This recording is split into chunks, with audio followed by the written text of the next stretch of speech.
"You don't belong in this courthouse." The words sliced through the morning air like a blade through silk. Officer Brandon Harper didn't whisper them. He didn't mutter them under his breath. He said them loud enough for the entire security checkpoint to hear, his voice carrying the weight of someone who believed his uniform gave him the right to decide who deserved dignity. At 9:23 a.m., on a crisp October morning in downtown Atlanta, those 6 words fell like a gavel in the marble-lined entrance of the Fulton County Superior Courthouse. They hit Juliette Washington hard, not because she believed them, but because she had heard them before, in different forms, different places, but always with the same poison underneath. Before we dive deeper, let me ask you something. Have you ever been told you don't belong somewhere by someone who had no idea you were their boss? If this story resonates with you, hit that subscribe button and share it with someone who needs to hear it. Because in the next hour, everything you think you know about power, prejudice, and the justice system is going to change right here in this courthouse lobby. Juliette Washington, 52 years old, walked through the metal detector wearing a navy blazer, crisp white blouse, and sensible black heels. She carried a worn leather briefcase, the kind that spoke of years in courtrooms and late nights reviewing cases. She didn't look like the chief judge of Georgia's 5th Judicial Circuit, the first African-American woman to hold that position in the county's 180-year history. That was intentional. This morning was a test. She had no judicial robes, no entourage of clerks, no security detail. She wore no badge identifying her position. She carried herself with quiet authority, but nothing that screamed power to those who judged by appearances alone.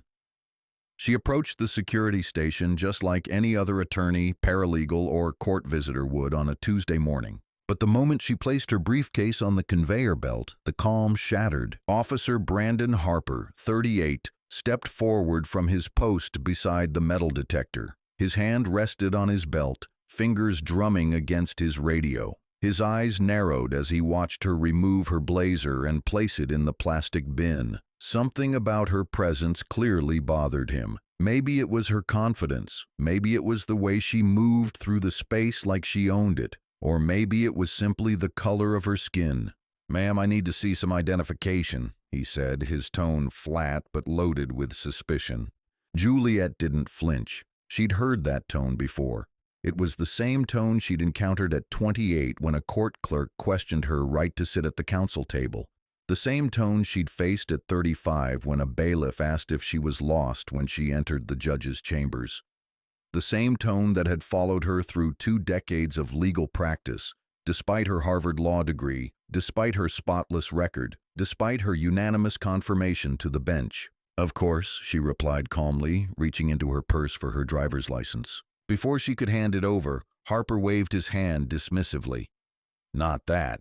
I need to see your court authorization. You can't just walk in here without proper clearance." The words hung in the air like smoke. Around them, other visitors moved through security without question. A white man in jeans and a polo shirt walked through unchallenged. A young white woman with a backpack passed by with just a nod from the other officer. But Juliette, dressed professionally and carrying legal documents, was being treated like a threat. "I have every right to be here," she said, her voice measured but firm. Harper stepped closer, invading her personal space. "Lady, I don't know what public defender's office sent you, but this is a real courthouse with real procedures. We don't just let anyone wander around playing lawyer." The phrase hit like a physical blow, playing lawyer, as if her 24 years of legal experience, her judicial appointment, her position overseeing 43 judges across 5 counties, was all some elaborate game of dress-up.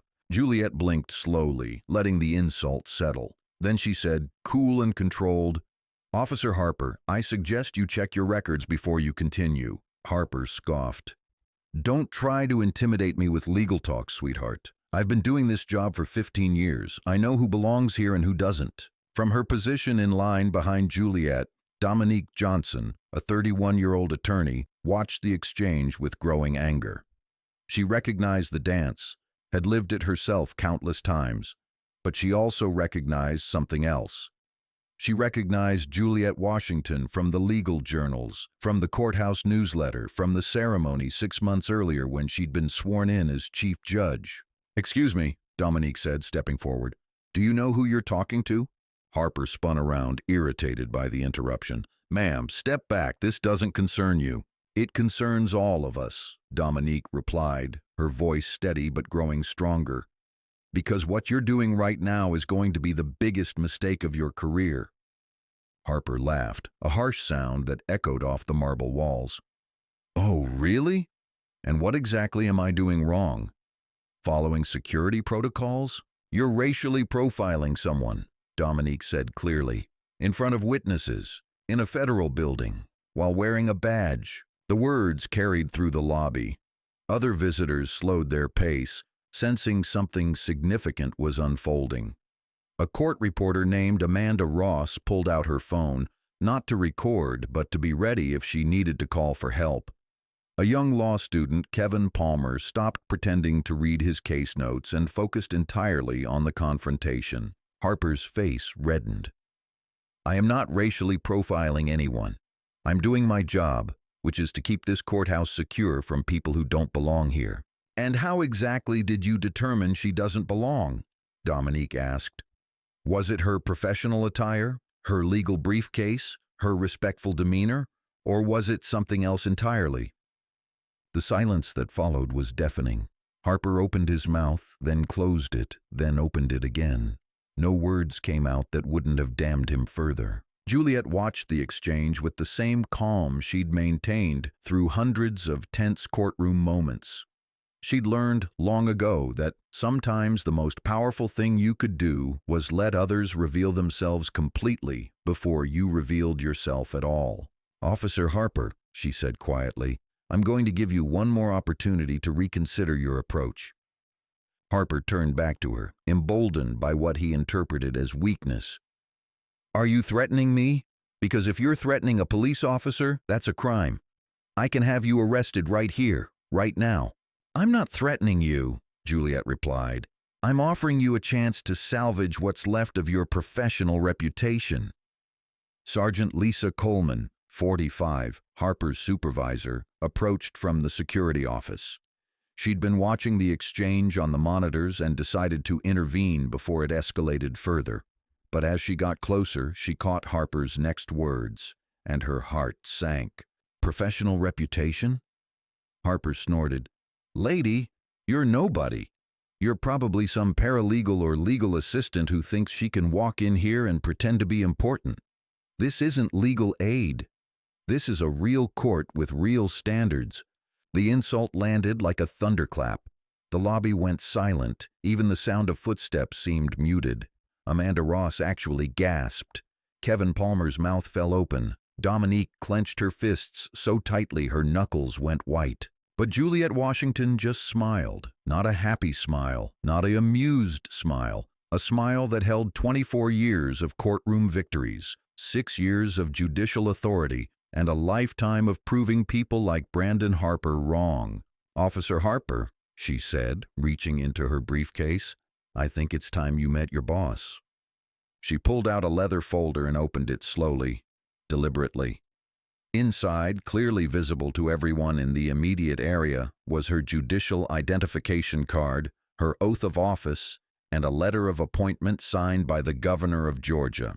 Harper stared at the documents, his face cycling through confusion, recognition, and then pure terror in the span of about 5 seconds. "My name is Judge Juliet Washington," she said, her voice carrying the authority of her position for the first time that morning. "Chief Judge of the 5th Judicial Circuit.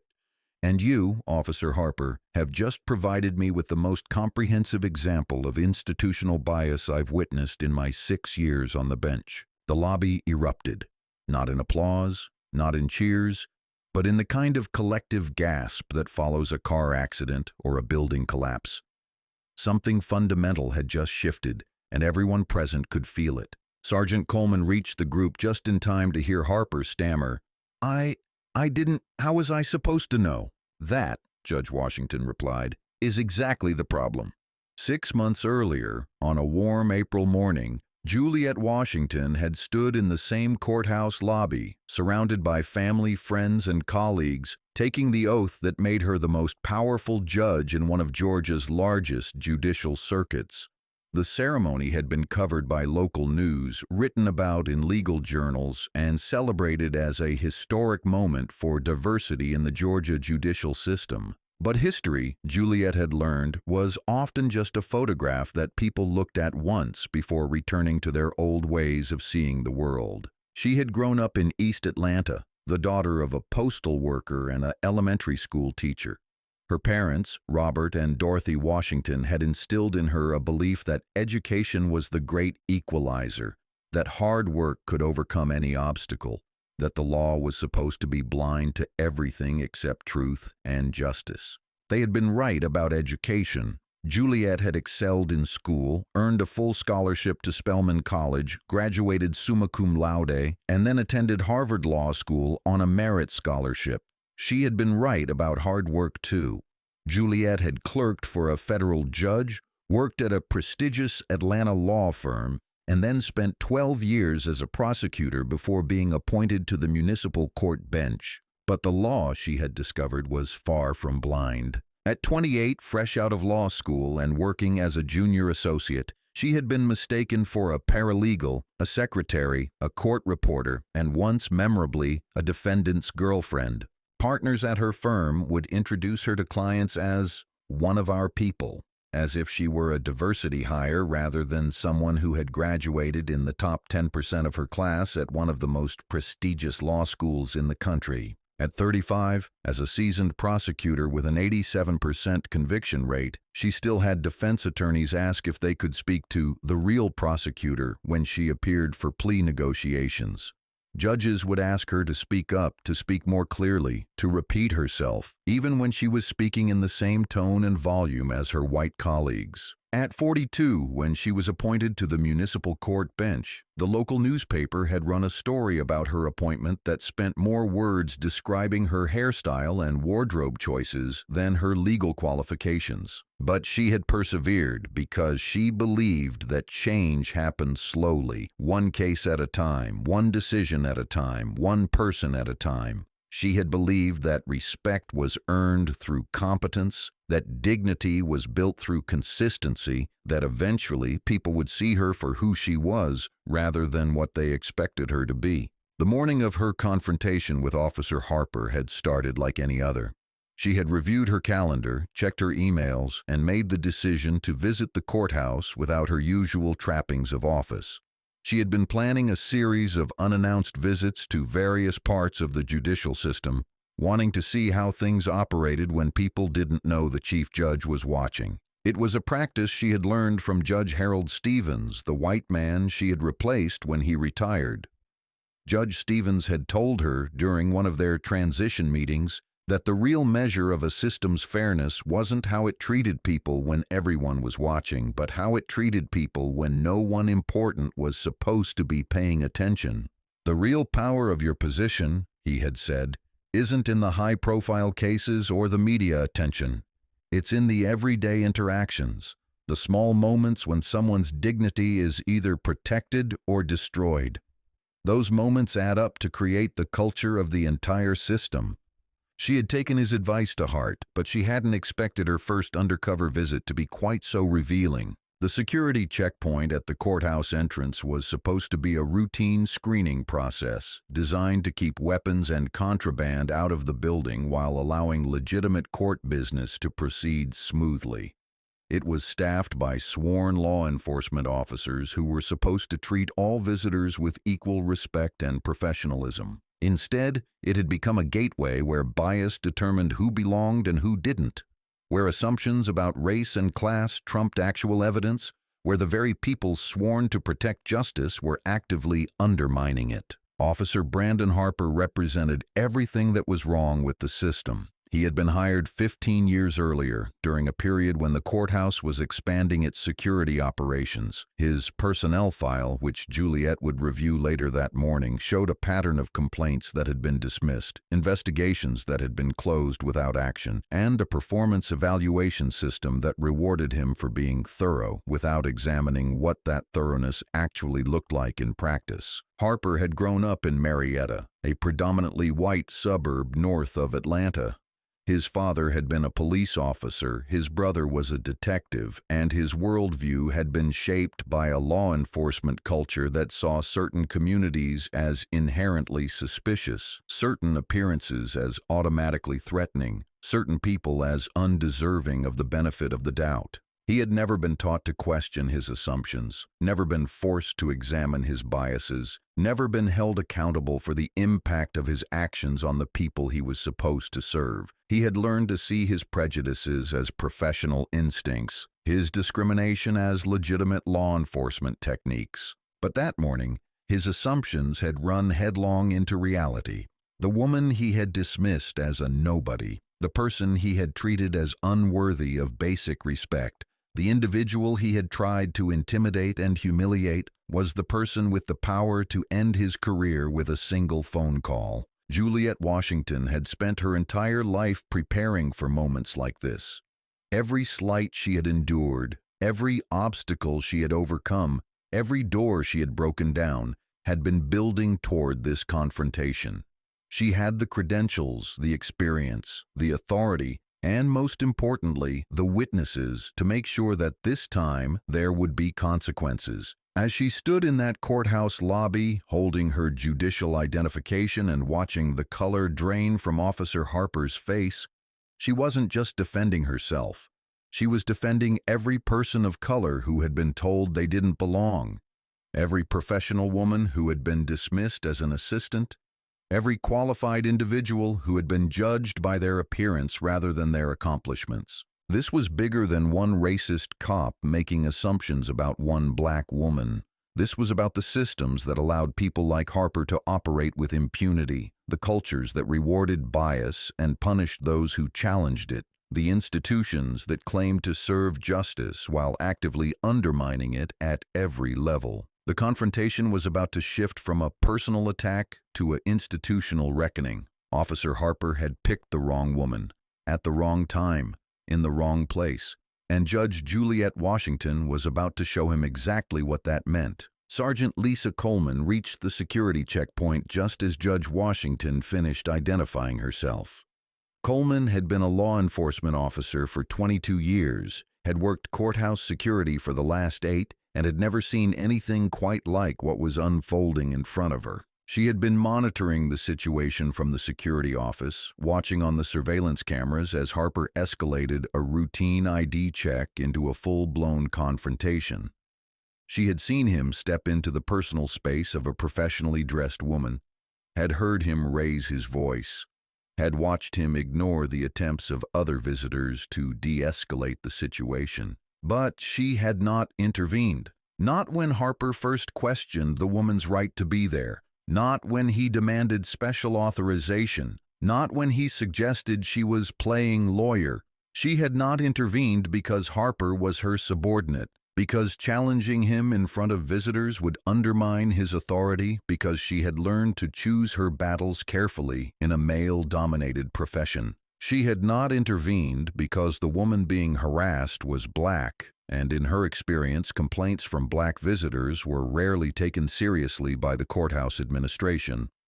She had not intervened because she had seen similar confrontations play out dozens of times before, and they usually ended with the visitor leaving quietly, unwilling to escalate a confrontation with armed law enforcement officers. She had not intervened because she had made the same assumption that Harper had made, that this woman was nobody important, that this confrontation would be forgotten by the end of the shift, that there would be no consequences for allowing it to continue. She had been catastrophically wrong. Now, as she approached the group gathered around the security checkpoint, she could see the judicial identification in Judge Washington's hand, could hear the shocked murmurs of the witnesses, could feel the weight of a career-ending mistake settling around her like a shroud. "Judge Washington," she said, her voice carefully controlled, "I apologize for this misunderstanding."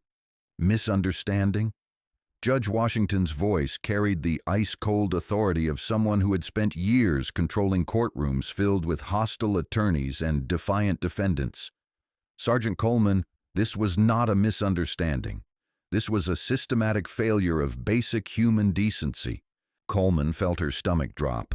She had hoped to contain the situation with a quick apology, a brief explanation, maybe a promise to speak with Harper privately. But Judge Washington was clearly not interested in face-saving measures. "Your officer," Judge Washington continued, "questioned my right to enter this courthouse, demanded special authorization I do not need, suggested I was impersonating an attorney, called me sweetheart, accused me of trying to intimidate him, threatened to have me arrested, and told me I was nobody who was playing lawyer." Each word landed like a physical blow. Coleman could feel Harper shrinking beside her, could see the growing crowd of witnesses, could imagine the paperwork, the investigations, the media attention that was about to descend on her department. "Ma'am, I'm sure Officer Harper didn't mean," she began. "Mean what?" Judge Washington interrupted. "Mean to treat a black woman like a criminal for walking into a courthouse? Mean to assume that someone dressed professionally was actually a fraud? Mean to threaten arrest as a way to silence someone who dared to assert their rights?" The questions hung in the air like smoke from an explosion. Coleman realized that any answer she gave would only make things worse. Harper had not misspoken. He had not misunderstood the situation. He had not made an innocent mistake. He had done exactly what he had meant to do: use his authority to intimidate and humiliate someone he saw as unworthy of respect. "Judge Washington," Coleman tried again, "I take full responsibility for my officer's conduct. If you could give us an opportunity to address this internally." Internally.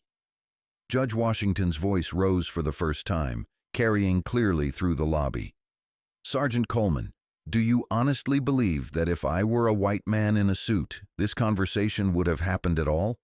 The silence that followed was absolute. Even the sound of footsteps in the marble hallway seemed muted. Everyone present knew the answer to that question, and everyone present knew that Coleman couldn't afford to say it out loud. Amanda Ross, the court reporter who had been watching from the sidelines, stepped forward.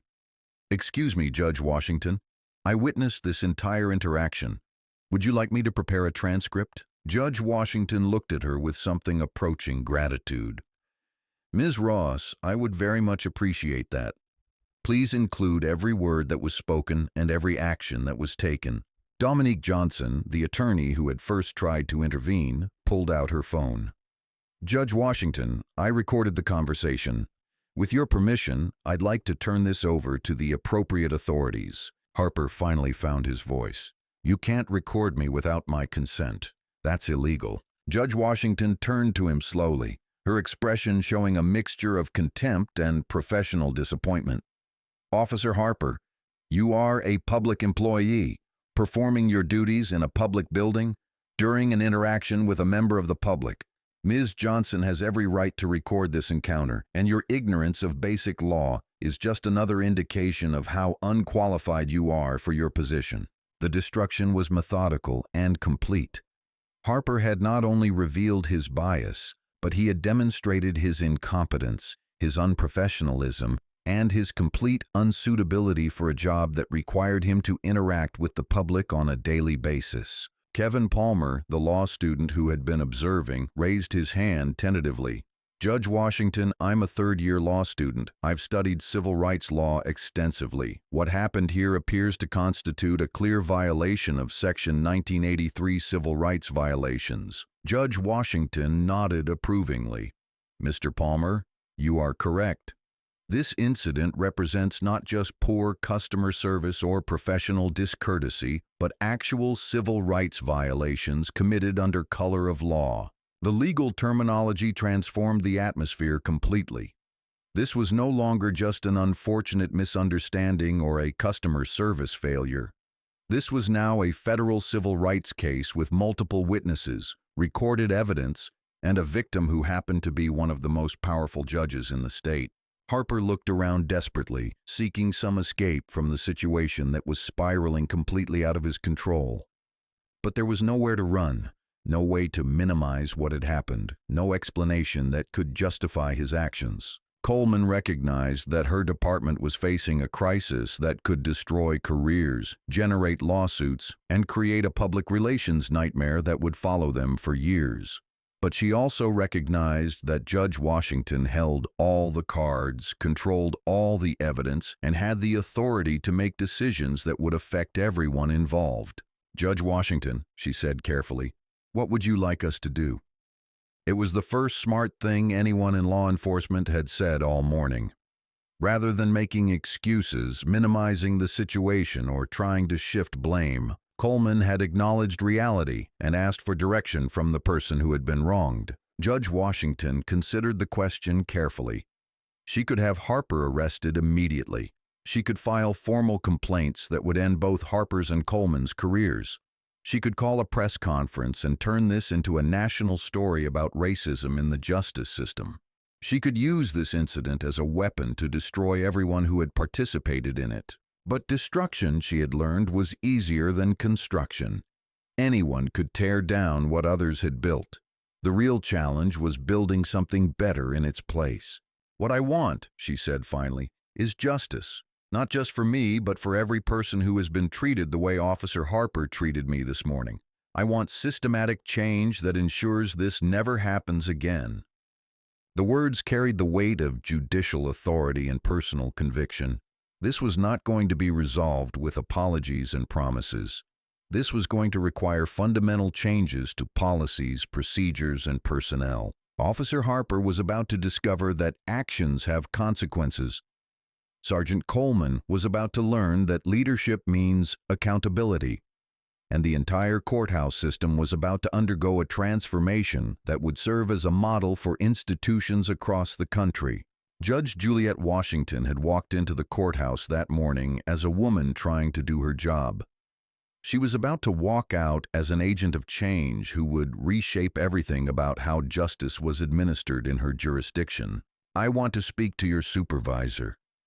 Harper's voice cracked as he said it, desperation bleeding through his attempts at authority. "This whole thing is being blown out of proportion." Judge Washington studied him with the same clinical detachment she used when reviewing evidence in complex cases. "Officer Harper, I am speaking to your supervisor. Sergeant Coleman reports to the court administration, which reports to me. There is no higher authority in this building." The weight of that reality settled over the lobby like fog. Harper looked around frantically, seeking some escape route, some appeal to higher authority, some way to undo what had already been done. But the courthouse hierarchy was clear, absolute, and utterly unforgiving. Detective Craig Murphy, 41, approached from the elevator bank. He had heard the commotion from his office on the third floor and had come down to investigate. Murphy was the kind of cop who prided himself on reading situations quickly, diffusing tensions before they exploded, and maintaining the professional reputation of law enforcement in the courthouse. But as he got closer, he could see this situation was already beyond diffusing. "What seems to be the problem here?" Murphy asked, directing his question to Sergeant Coleman rather than to Harper or Judge Washington. Coleman looked like she was drowning. "Detective Murphy, we have a situation." Judge Washington turned to face the new arrival. "Detective Murphy, your colleague Officer Harper has spent the last 15 minutes racially profiling me, questioning my right to enter this courthouse, threatening me with arrest, and suggesting that I was impersonating an attorney. He has violated basic constitutional protections, departmental policies, and common human decency." Murphy glanced at Harper, then back at Judge Washington, then at the crowd of witnesses who had gathered. His years of experience told him that whatever had happened here was serious, but he hadn't yet grasped just how serious. "Ma'am, I'm sure there's been some kind of misunderstanding," he began. "Detective Murphy," Judge Washington interrupted, "I am Judge Juliet Washington, Chief Judge of this circuit. There has been no misunderstanding. There has been a systematic failure of professional conduct by your department." Murphy's face went through the same transformation that Harper's had undergone 10 minutes earlier. Confusion, recognition, and then pure professional terror. Unlike Harper, however, Murphy understood immediately what he was facing. "Judge Washington," he said carefully, "I sincerely apologize for whatever has occurred here. How can we make this right?"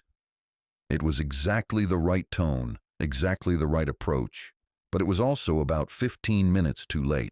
"Detective Murphy, the time for making things right was when Officer Harper first decided to treat me like a criminal. The time for intervention was when Sergeant Coleman watched this unfold and chose not to act. The time for leadership was when your department created a culture where this kind of behavior is tolerated." Judge Washington's voice carried through the lobby with the authority of someone who had spent years commanding respect in hostile environments. But it also carried something else: disappointment. Not just anger at what had happened, but genuine sadness that it had happened at all. Kendra Matthews, 29, a court clerk who had been processing paperwork at the information desk, approached the group. She had been watching the entire confrontation, had recognized Judge Washington immediately, and had been waiting for the right moment to intervene. "Judge Washington," she said quietly, "I witnessed everything that happened. I have detailed notes, and I can provide a complete statement if you need one." Judge Washington looked at her with genuine appreciation. "Ms. Matthews, I would very much value your perspective. You work in this building every day. Is this typical of how visitors are treated?" Kendra glanced nervously at the law enforcement officers surrounding them, then made a decision that would change the trajectory of her career. "Judge Washington, with respect, this isn't typical. This is exactly what always happens. Officer Harper treats people of color, especially women of color, like they're criminals until they prove otherwise. Sergeant Coleman knows about it. Detective Murphy knows about it. Everyone knows about it." The silence that followed was deafening. Kendra had just accused 3 law enforcement officers of systematic discrimination in front of multiple witnesses, and she had done it while looking directly at the chief judge of the circuit. Harper stepped forward aggressively. "That's a lie. I treat everyone equally. I follow the same procedures for everyone." Kendra didn't back down. "Officer Harper, last week you made Mrs. Johnson empty her entire purse because you said her keys looked suspicious. Mrs. Johnson is a 67-year-old black woman who has been coming to this courthouse for 30 years to pay traffic tickets. 2 days ago, you demanded that Attorney Williams provide 3 forms of identification because you said his bar card looked fake. Attorney Williams is a black man who has been practicing law in this building for 15 years. Each example landed like a physical blow. Harper opened his mouth to argue, but Kendra wasn't finished. "Last month, you called security on the Henderson family because you said they were loitering in the lobby. The Hendersons are black. They were waiting for their daughter's custody hearing. They had every right to be here, but you decided they looked suspicious."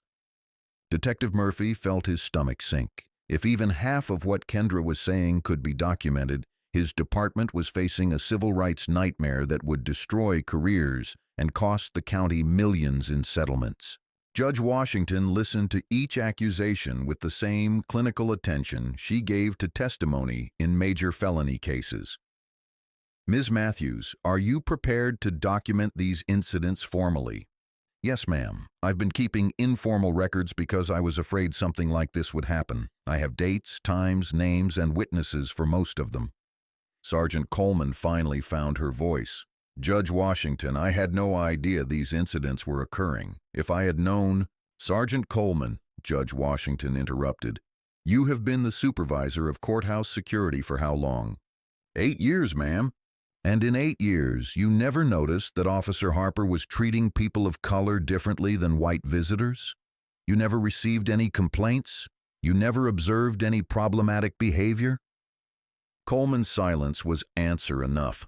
She had noticed, she had received complaints, she had observed the behavior, but she had chosen to do nothing about it because it was easier to ignore the problem than to confront it. Dominique Johnson stepped forward again. "Judge Washington, I need to tell you something else. I've been practicing in this courthouse for 6 years. I've seen Officer Harper profile dozens of people. I've seen him demand additional identification from black attorneys, question the credentials of Hispanic paralegals, and treat elderly black visitors like they were potential threats. And I've never said anything because I was afraid it would hurt my clients if I complained. The admission hung in the air like a confession. Dominique was acknowledging her own complicity in the system, her own failure to challenge behavior she knew was wrong because she feared professional retaliation. Judge Washington nodded slowly. Ms. Johnson, I appreciate your honesty. Your fear was not unreasonable, but your silence was part of what allowed this system to continue. Kevin Palmer, the law student, raised his hand again. Judge Washington, I've been interning here for 6 months. I've documented 17 incidents of what appeared to be racially biased treatment by courthouse security. I was planning to write about it for the law review, but I wasn't sure anyone would take it seriously. Judge Washington turned to him. Mr. Palmer, 17 incidents in 6 months. That's almost 1 per week. And you documented them? Yes, ma'am. Dates, times, witnesses, specific language used. I have it all in my research files. The scope of the problem was becoming clear. This wasn't just one bad officer having a bad day.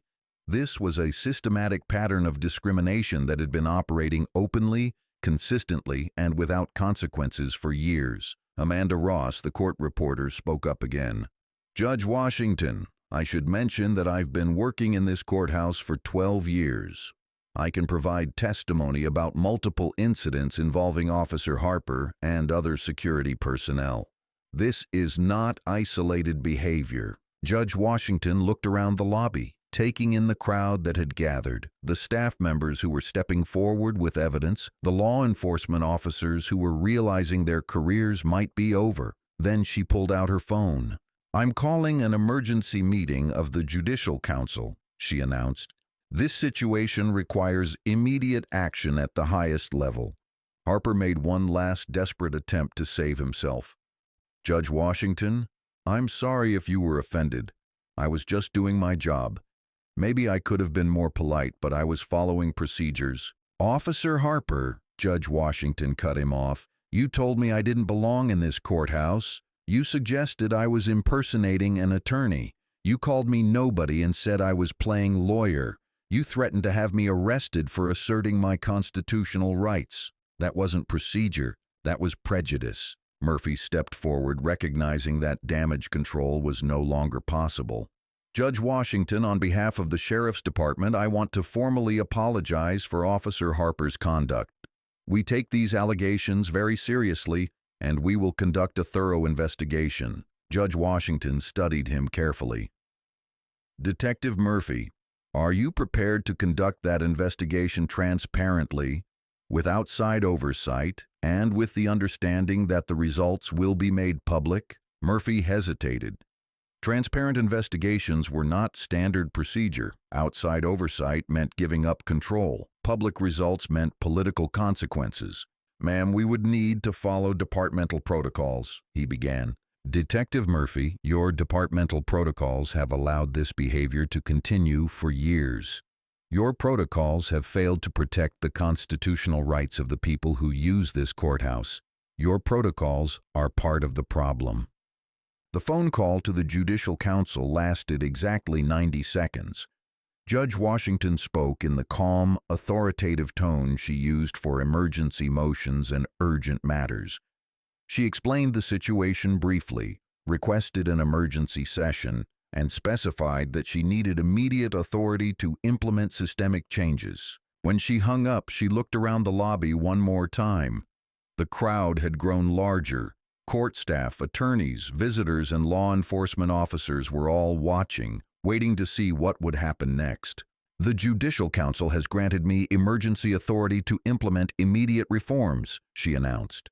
Effective immediately, all courthouse security personnel will undergo mandatory civil rights training.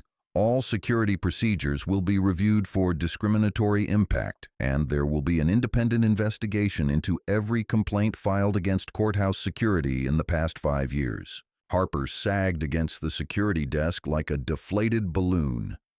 Coleman closed her eyes as if trying to make the situation disappear through sheer force of will.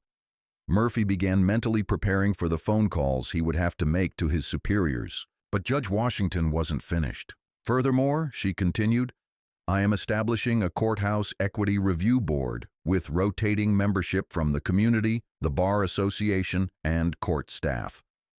This board will have authority to investigate complaints, recommend discipline, and ensure that the constitutional rights of all courthouse visitors are protected. The transformation was immediate and total. What had begun as one officer's racist confrontation had become a systematic overhaul of courthouse operations. The witnesses who had gathered weren't just seeing justice served. They were seeing institutional change happen in real time. Tiana Brooks, 34, a public defender who had been trying to enter the courthouse when the confrontation began, stepped forward. Judge Washington, I represent clients who come through this security checkpoint every day. Many of them have complained about discriminatory treatment, but they were afraid to file formal complaints because they thought it would hurt their cases. Judge Washington nodded. Ms. Brooks, those clients will now have multiple avenues for reporting discrimination, and there will be strict protections against retaliation. No one should have to choose between asserting their rights and protecting their legal interests. The scope of the change was breathtaking. Harper had thought he was confronting a nobody. Instead, he had triggered the complete transformation of the courthouse's approach to civil rights and equal treatment. Deputy Chief Rebecca Foster arrived at the courthouse 47 minutes after Judge Washington's phone call to the Judicial Council. Foster, 49, had spent 26 years in law enforcement and had been hoping to finish her career without any major scandals. That hope died the moment she walked into the courthouse lobby and saw the crowd that had gathered around the security checkpoint. Judge Washington, she said, approaching with the careful deference of someone who understood exactly how much trouble her department was facing. I came as soon as I heard. I want to personally assure you that we take these allegations extremely seriously. Judge Washington studied Foster with the same analytical attention she gave to expert witnesses whose credibility she was evaluating. Deputy Chief Foster, thank you for coming so quickly. I hope you're prepared to implement fundamental changes, not just conduct another internal investigation that results in no consequences. Foster winced. The implication was clear. Judge Washington had seen enough law enforcement investigations that ended with officers being quietly transferred or given minor reprimands. She was not going to accept that outcome. Ma'am, I want to assure you that Officer Harper's conduct will be thoroughly investigated and appropriate disciplinary action will be taken, Foster said. Deputy Chief Foster, Judge Washington replied, Officer Harper's conduct has already been witnessed by multiple people, recorded by at least one observer, and documented by court staff. The investigation phase is complete. What I need now is accountability and systematic reform. The directness of the response caught Foster off guard. She had come expecting to manage a typical misconduct complaint through standard bureaucratic channels. Instead, she was facing a chief judge who was demanding immediate, comprehensive change backed by documented evidence and multiple witnesses. Malik Turner, 31, had been waiting in the courthouse lobby for his own hearing when the confrontation began. As a black man who had been through the criminal justice system, he recognized the dynamics immediately. He had watched Officer Harper profile Judge Washington, had seen the systematic discrimination play out, and had been recording key moments on his phone. "Excuse me, Judge Washington," he said, stepping forward. "My name is Malik Turner. I recorded part of what happened here, and I want you to know that Officer Harper has treated me exactly the same way every time I've come to this courthouse." Judge Washington turned to him. "Mr. Turner, thank you for speaking up. Can you describe those experiences?" Malik glanced nervously at the law enforcement officers surrounding them, then made the decision to trust in Judge Washington's authority. "Ma'am, Officer Harper has stopped me for random searches 5 different times. He's demanded to see my court documents before letting me through security. He's asked me what I'm really doing here, like I don't have a right to be in a public building. And when I complained to Sergeant Coleman, she told me that security had to be extra careful with people like me." People like you? Judge Washington repeated. Yes, ma'am, that's exactly what she said. Coleman stepped forward, her face flushed. I never said that. That's not what I meant. Judge Washington held up a hand. Sergeant Coleman, what did you mean? The question hung in the air like a sword. Coleman realized that any answer she gave would either contradict Malik's testimony or confirm that she had engaged in discriminatory language. She chose silence, which was an answer in itself. Foster recognized that the situation was spiraling beyond her control. Judge Washington, I think it would be appropriate to move this conversation to a more private setting where we can discuss these issues without witnesses? Judge Washington interrupted. Deputy Chief Foster, the reason this behavior has continued for so long is precisely because it happens in settings without proper oversight. These conversations will remain public and the solutions will be implemented transparently. Kevin Palmer, the law student, raised his hand again. Judge Washington, I should mention that my documentation includes incidents involving other security personnel, not just Officer Harper. This appears to be a department-wide issue, not just one individual's misconduct. Foster felt her heart sink. If the discrimination was systematic rather than individual, her department was facing civil rights violations that could result in federal intervention, massive lawsuits, and the end of multiple careers. Mr. Palmer, Judge Washington said, I want you to turn over all of your documentation to the independent investigators who will be reviewing this situation. Your research may be crucial to understanding the full scope of the problem. Amanda Ross stepped forward with a thick folder.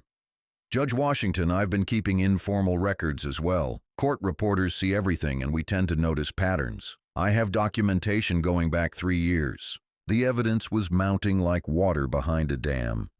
Each new witness, each additional piece of documentation, each corroborating testimony was adding to a case that was becoming impossible to deny or minimize. Judge Washington looked around the lobby, taking in the faces of the people who had stepped forward, the law enforcement officers who were realizing their careers were in jeopardy, and the court staff who were finally seeing their concerns taken seriously. Ladies and gentlemen, she said, her voice carrying to every corner of the lobby, what we've witnessed here today is bigger than one incident, bigger than one officer's misconduct, bigger than one department's failures. What we've witnessed is how institutional racism operates in plain sight, with the knowledge and complicity of supervisors and without consequences for the people who perpetuate it. Harper made one final desperate attempt to save himself. Judge Washington, I swear I didn't know who you were. If I had known you were a judge, I never would have. Officer Harper, Judge Washington cut him off. That statement is exactly the problem. You're saying that you would have treated me differently if you had known I was important. But every person who walks through that security checkpoint deserves the same respect, the same dignity, the same constitutional protections, regardless of their title, their race, their economic status, or their appearance. The silence that followed was profound. Harper had just confessed that his treatment of people was based on his perception of their importance, which was exactly the kind of bias that civil rights laws were designed to prevent. Foster recognized that damage control was no longer possible. Her department was facing a civil rights crisis that would require federal oversight, complete policy overhauls, and probably criminal investigations. The best she could hope for now was to minimize the number of careers that would be destroyed in the process. Judge Washington, she said carefully, I want to work with you to implement whatever reforms are necessary. We clearly have systematic problems that require systematic solutions. Judge Washington nodded. Deputy Chief Foster, I appreciate your willingness to cooperate. Here's what's going to happen immediately. Officer Harper is suspended pending termination. Sergeant Coleman is removed from supervisory duties pending investigation. Detective Murphy will cooperate fully with independent investigators or face disciplinary action. And your entire department will undergo comprehensive civil rights training designed and monitored by outside experts. Each announcement landed like a physical blow to the law enforcement officers involved. Harper sank onto a nearby bench, his career over. Coleman stared at the floor, realizing that her supervisory role was finished. Murphy began calculating how much of his pension he might lose if he was terminated for cause. But Judge Washington wasn't finished. Furthermore, the Sheriff's Department will implement new hiring practices that prioritize cultural competency and bias awareness. All security personnel will be subject to regular performance reviews that specifically evaluate their treatment of diverse populations. And there will be a zero-tolerance policy for discriminatory conduct, with termination as the standard consequence for violations. Dominique Johnson approached Judge Washington. "Your Honor, as an attorney who practices in this courthouse regularly, I want to volunteer to help with these reforms. The legal community has a responsibility to ensure that the justice system actually serves justice." Judge Washington looked at her with approval. "Ms. Johnson, your willingness to get involved gives me hope that we can create lasting change. I'm going to ask you to serve on the Courthouse Equity Review Board." Tiana Brooks, the public defender, stepped forward as well. "Judge Washington, I'd like to volunteer too. My clients are the people most affected by discriminatory security practices. They deserve to have a voice in the reform process." The transformation was remarkable. What had begun as one woman being harassed by a racist cop had become a community mobilization for institutional change. People who had been afraid to speak up were finding their voices. People who had accepted discrimination as inevitable were demanding accountability. People who had been isolated by prejudice were coming together to create solutions. Kendra Matthews, the court clerk who had first documented the pattern of discrimination, approached with a thick file folder. "Judge Washington, I've been keeping records because I was hoping someone with authority would eventually ask about them. I have 63 documented incidents over the past 18 months. Judge Washington took the folder and opened it briefly. The documentation was meticulous. Dates, times, names, specific language used, witnesses present. It was the kind of evidence that would make a civil rights case airtight and a federal investigation inevitable. "Ms. Matthews," she said, "your courage in documenting these incidents may have prevented countless future victims. This documentation will be crucial to ensuring that these reforms are comprehensive and effective." Foster realized that she was looking at the end of her department's autonomy. Federal investigators would be arriving within days. Civil rights attorneys would be filing lawsuits within weeks. The media would be covering every aspect of the story for months. Her 26-year career was going to end with the biggest law enforcement scandal in the county's history. But as she looked around the lobby, seeing the faces of the people who had been affected by her department's failures, she realized that the scandal was justified. Her officers had violated their oaths, betrayed the public trust, and used their authority to perpetuate the very injustices the legal system was supposed to prevent. "Judge Washington," she said quietly, "you have my complete cooperation. Whatever it takes to fix this, we'll do it." Judge Washington nodded once. "Deputy Chief Foster, I believe you mean that. But intentions aren't enough anymore. We need actions, accountability, and permanent change." The crowd in the lobby began to disperse, but slowly, reluctantly. People who had witnessed history being made didn't want to leave the scene. Attorneys were already making phone calls to civil rights organizations. Court staff were comparing notes and sharing experiences. Law enforcement officers were contemplating career changes. Officer Brandon Harper sat alone on a bench near the information desk, staring at his hands. In the space of 2 hours, he had gone from being a confident law enforcement officer to being the face of institutional racism in the Georgia court system. His name would be associated with this incident for the rest of his life. His actions would be studied in civil rights training programs, analyzed in law school classes, and cited in court decisions for years to come. But more importantly, his behavior had triggered changes that would protect thousands of future courthouse visitors from experiencing the same discrimination he had inflicted on Judge Washington and countless others. The reckoning was just beginning. News of the confrontation spread through the legal community like wildfire. Within 2 hours of Judge Washington's identification, attorneys throughout Atlanta were calling each other, sharing their own experiences with courthouse security discrimination, and preparing to support whatever reforms were necessary. The Atlanta Bar Association's Civil Rights Committee convened an emergency meeting that afternoon. Committee Chair Lawrence Gibson, a 58-year-old attorney who had been fighting discrimination cases for 30 years, opened the meeting with a statement that would be quoted in newspapers across the country. "What happened to Judge Washington this morning was not an isolated incident," Gibson said. "It was the inevitable result of a system that has tolerated discrimination for too long. The only difference is that this time they chose the wrong target." The meeting was standing room only. Attorneys who had never spoken publicly about their experiences with courthouse discrimination suddenly found their voices. Stories poured out. Black attorneys being asked for multiple forms of identification, Hispanic paralegals being subjected to extensive searches, elderly black clients being treated as potential threats. Juliet Price, a 35-year-old criminal defense attorney, stood up to address the room. "I've been practicing for 8 years, and I've been stopped by Officer Harper dozens of times. He's demanded to see my bar card, questioned my right to be in certain areas of the courthouse, and once suggested that I might be impersonating an attorney. I never complained because I was afraid it would hurt my clients." The admission sparked a wave of similar confessions. Attorney after attorney acknowledged that they had witnessed or experienced discrimination but had remained silent out of fear of professional retaliation. Marcus Reed, a 42-year-old prosecutor, shared his own experience. "Last year, Officer Harper stopped me in the courthouse parking garage and demanded to know what I was doing there.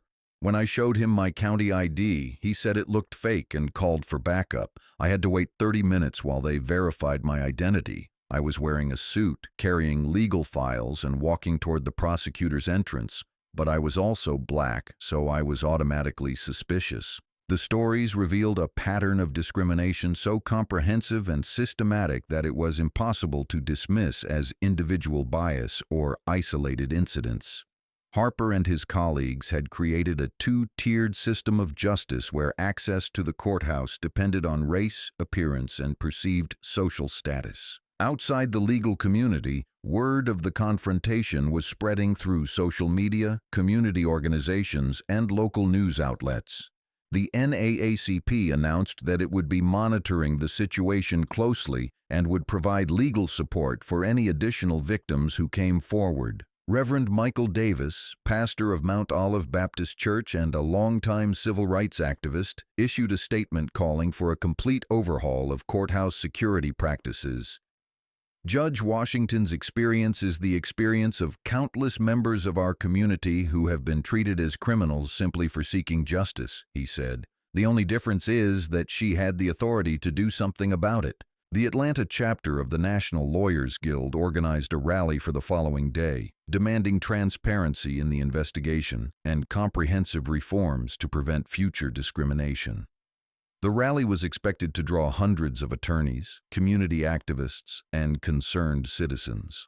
But the most powerful response came from the people who use the courthouse every day. The defendants, witnesses, victims, and family members who had been subjected to discriminatory treatment but had never believed their complaints would be taken seriously. Diane Williams, a 54-year-old woman whose son had been on trial for drug possession, came forward with her own story. "Officer Harper made me empty my purse 3 times when I came to support my son. He said he smelled marijuana on me, which was ridiculous. He made me miss part of the trial because he kept finding reasons to delay my entry. My son's attorney told me not to complain because it might make things worse for my case." Her testimony was particularly damaging because it revealed how the discriminatory security practices had interfered with defendants' right to have family support during legal proceedings. If courthouse security was preventing family members from attending trials based on racial bias, it could constitute a violation of the Sixth Amendment right to a fair trial. James Thompson, a 67-year-old retiree who had served on multiple juries, described his own experiences.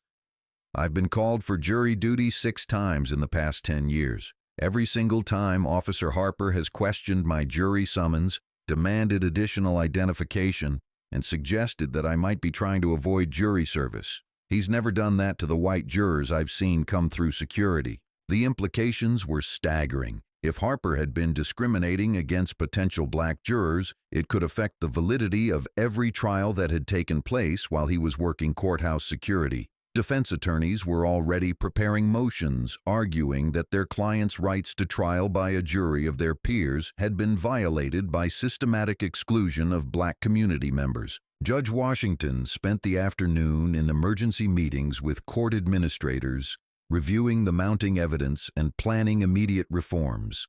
The scope of the problem was far worse than she had initially realized, and the solutions would require unprecedented changes to courthouse operations. Court Administrator Patricia Henderson presented her with a preliminary analysis of security checkpoint data. Judge Washington, we've reviewed the past year's security logs, and the patterns are unmistakable. Black visitors were subjected to additional screening at rates 3 times higher than white visitors. Hispanic visitors were delayed for random additional checks at rates 4 times higher than average, and elderly black visitors were questioned about their purpose in the courthouse at rates that suggest systematic profiling. The data confirmed what everyone had suspected, but no one had been willing to document officially. The courthouse security system had been operating as a mechanism for racial discrimination, creating barriers to justice that disproportionately affected communities of color. Furthermore, Henderson continued, we've identified at least 17 complaints filed against Officer Harper in the past 3 years. All of these complaints were dismissed as unsubstantiated or resolved through counseling. None resulted in disciplinary action. Judge Washington reviewed the complaints file with growing anger. Complaint after complaint described the same patterns of behavior: racial profiling, discriminatory searches, hostile treatment, and intimidation. Each complaint had been investigated by Harper's supervisors and dismissed with minimal follow-up. Ms. Henderson, how is it possible that 17 complaints against the same officer resulted in no disciplinary action? She asked. Henderson shifted uncomfortably.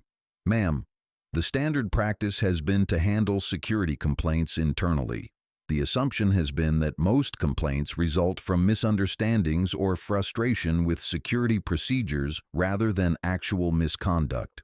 The assumption, Judge Washington repeated, has been that 17 different people of color were lying or confused rather than that one white officer might be engaging in discriminatory conduct. The silence that followed was answer enough. The courthouse administration had chosen to believe the officer over the complainants, had chosen to protect the institution over the individuals it was supposed to serve, had chosen to maintain the status quo over confronting uncomfortable truths about bias and discrimination. Meanwhile, back in the courthouse lobby, spontaneous conversations were breaking out between people who had shared similar experiences. Attorneys were comparing notes with clients, court staff were sharing stories with visitors, and a community of people who had been isolated by discrimination was forming around their shared experiences. Tiana Brooks, the public defender, was interviewing clients who had experienced security discrimination, documenting their stories, and preparing complaints that would be filed with multiple agencies. We're not just talking about customer service issues, she explained to a reporter who had arrived to cover the story. We're talking about constitutional violations that may have affected the outcomes of criminal cases. The legal implications were becoming clearer by the hour. Defense attorneys were preparing appeals based on denial of equal protection. Prosecutors were reviewing cases to determine if discriminatory security practices had affected witness testimony or jury selection. Civil rights attorneys were preparing lawsuits that could cost the county millions of dollars in damages. But beyond the legal consequences, something more fundamental was happening. A community that had accepted discrimination as inevitable was discovering that change was possible. People who had been afraid to speak up were finding their voices. Individuals who had been isolated by prejudice were connecting with others who had shared their experiences. The transformation was visible in the courthouse lobby itself. Staff members were talking openly about discrimination they had witnessed but never reported. Visitors were sharing stories they had never told before. Attorneys were acknowledging their own complicity in a system that had protected their professional interests while failing to protect their clients' civil rights. Judge Washington returned to the lobby late in the afternoon to address the crowd that had remained throughout the day. Court staff, attorneys, community members, and even some law enforcement officers had stayed to witness the aftermath of the morning's confrontation. "Today has been a difficult day for everyone involved," she began. "But it has also been a necessary day.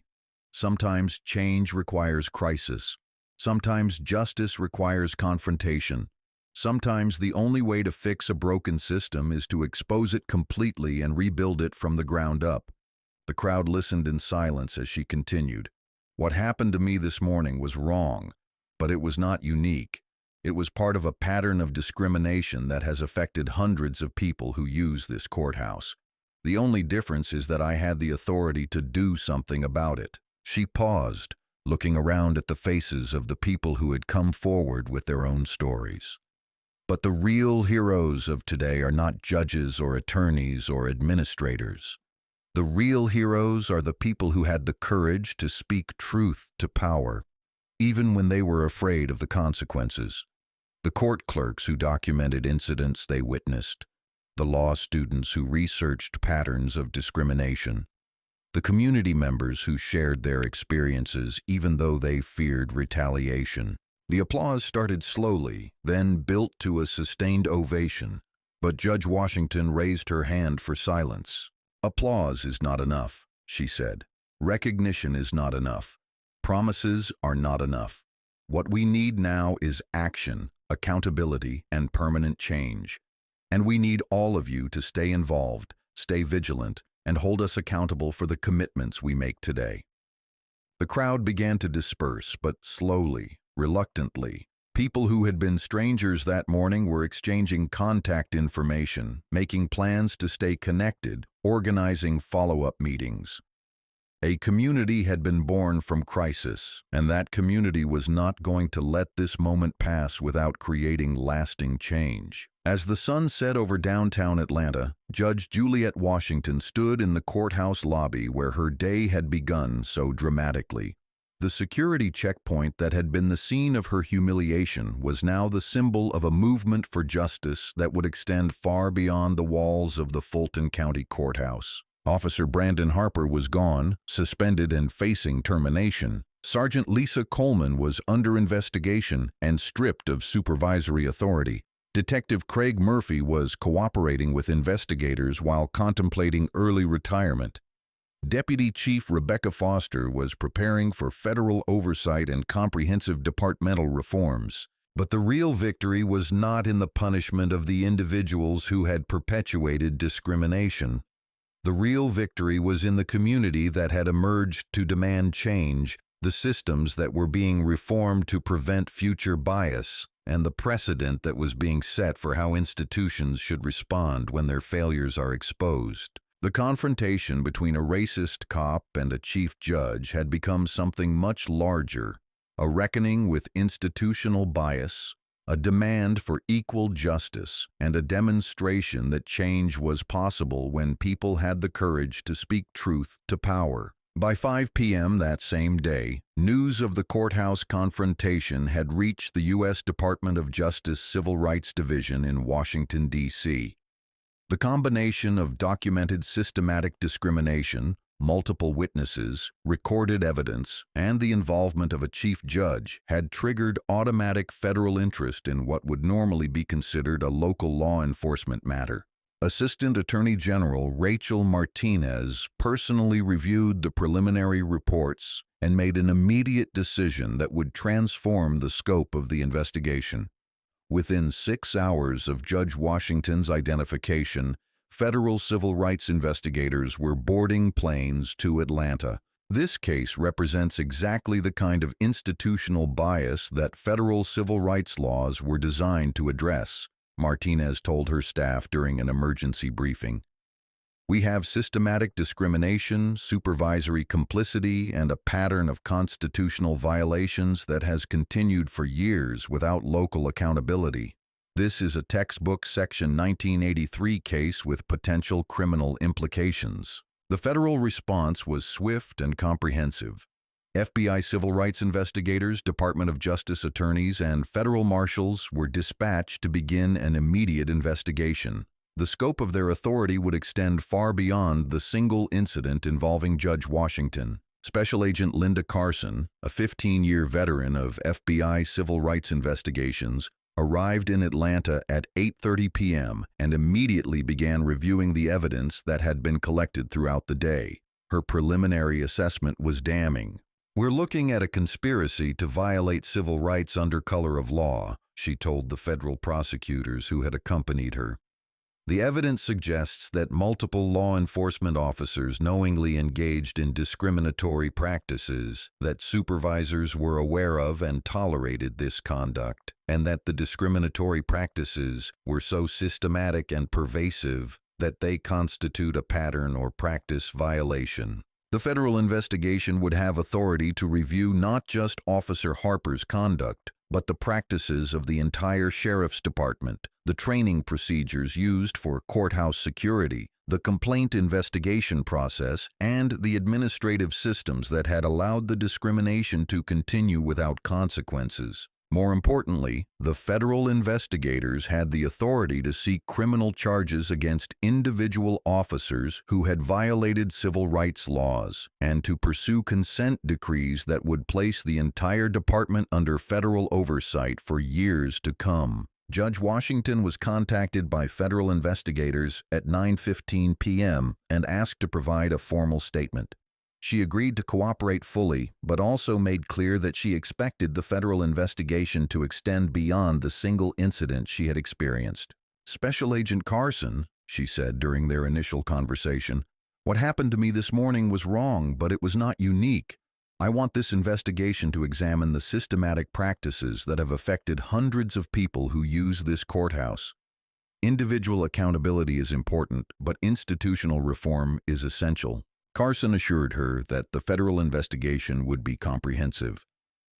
"Judge Washington, we're not just looking at Officer Harper or even the courthouse security unit. We're examining the entire culture and practice of law enforcement in this jurisdiction as it relates to civil rights compliance." Meanwhile, word of the federal involvement was spreading panic through the sheriff's department. Federal civil rights investigations were career-ending events that could result in criminal charges, massive financial penalties, and decades of court-ordered oversight. Sheriff Thomas Blake, who had been in a conference in Savannah when the incident occurred, cut his trip short and returned to Atlanta that evening. His first call was to the county attorney's office, his second was to a crisis management firm, and his third was to his own criminal defense attorney. "How bad is this?" he asked Deputy Chief Foster during an emergency meeting at 10 p.m. Foster laid out the facts with brutal honesty. "Sheriff, we have 17 documented complaints against Officer Harper that were dismissed without proper investigation. We have systematic disparities in security screening that suggest department-wide discrimination.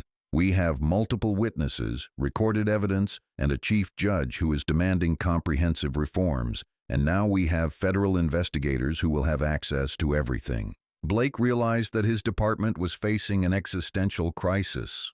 Federal consent decrees could last for decades, cost millions of dollars, and effectively place local law enforcement under federal control. Criminal charges against his officers could destroy careers and send people to prison. But the political implications were equally serious. Blake was an elected sheriff who depended on community support. If his department was found to have engaged in systematic racial discrimination, his political career would be over regardless of his personal involvement in the specific incidents. "What are our options?" he asked. Foster was brutally realistic. "Sheriff, our options are cooperation or destruction. We can work with the federal investigators, implement comprehensive reforms, and hope to maintain some autonomy. or we can resist and face complete federal takeover of our operations. The choice was clear, but it was also painful. Blake had spent 28 years building his career in law enforcement, and he was now facing the possibility that his tenure as sheriff would be remembered primarily for the worst civil rights scandal in the county's history. At the same time, community response to the federal involvement was overwhelmingly positive. Civil rights organizations that had been trying for years to address courthouse discrimination suddenly found their concerns taken seriously by federal authorities with the power to enforce compliance. The NAACP announced that it would provide legal support for any additional victims who came forward, and that it would monitor the federal investigation to ensure that it resulted in meaningful reform rather than cosmetic changes. The Atlanta Bar Association voted unanimously to request that the federal investigation include a comprehensive review of courthouse access policies and procedures, with particular attention to their impact on minority communities and low-income residents. Most significantly, community members who had been afraid to come forward with their own experiences of discrimination began contacting federal investigators directly. The FBI set up a dedicated phone line for courthouse discrimination complaints, and by midnight they had received over 40 calls. Each new complaint added to the evidence of systematic discrimination and increased the likelihood that criminal charges would be filed against individual officers. But more importantly, each complaint represented a person who had been denied equal treatment under the law and who deserved justice. Judge Washington spent the evening reviewing the mountain of evidence that had been collected throughout the day. The documentation provided by court staff, the recorded testimony of witnesses, the research compiled by law students, and the complaints filed by community members painted a picture of discrimination so pervasive that it constituted a fundamental failure of the justice system. But she also saw something else in the evidence: a community's determination to demand change, a legal system's capacity for reform, and a democratic society's ability to confront its own failures and emerge stronger. "This is bigger than one courthouse, bigger than one department, bigger than one community," she told her husband during a late-night phone call. "This is about whether we're serious about equal justice under law or whether that's just something we print on courthouse walls." The federal investigation was expected to take months, but some changes would begin immediately. The Department of Justice had the authority to seek preliminary injunctions that would require immediate reforms to prevent ongoing civil rights violations. Special Agent Carson worked through the night preparing a preliminary report that would be filed in federal court the following morning. The report would request immediate changes to courthouse security procedures, mandatory retraining for all personnel, independent monitoring of security practices, and the establishment of a robust complaint process with federal oversight. "We're not waiting for the investigation to be completed before we address ongoing constitutional violations," Carson explained to federal prosecutors. "The evidence of systematic discrimination is so clear that immediate intervention is justified to protect the rights of courthouse visitors." The preliminary injunction would effectively place courthouse security under federal oversight while the broader investigation continued. It would require the implementation of new policies, procedures, and training programs designed to eliminate discriminatory practices and ensure equal treatment for all courthouse visitors. But the federal response was about more than just fixing the problems at one courthouse. The Department of Justice was using the Atlanta case as an opportunity to send a message to law enforcement agencies across the country about the serious consequences of tolerating civil rights violations. "This case will serve as a model for how federal authorities will respond to institutional discrimination," Assistant Attorney General Martinez announced in a press release issued at midnight.